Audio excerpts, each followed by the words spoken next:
Hello guys, so today I'm going to show you how to unblock voice chat on Roblox mobile.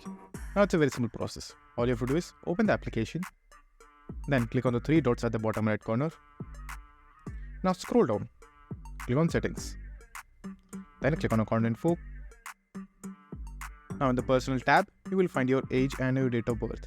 So in order to actually activate the chat option, you have to be 13 or above. Now as you can see I am, so I'm just simply going to click verify my age.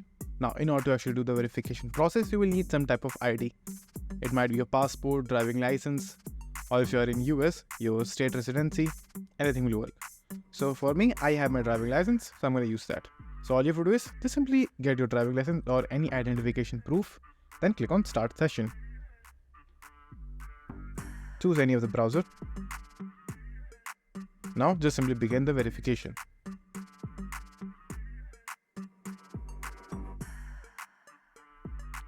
Now after scanning your identity, you also have to scan your face. So take a quick selfie and record your face. So after you've completed all of the process, you should be redirected to the home page of Roblox. Now after that, you have to again click on the three dots at the bottom right. Then click on settings. Then just simply click on privacy. Now over here under beta features, just simply enable voice chat. So that's it, and thank you for watching, and do like and subscribe to our channel and take care.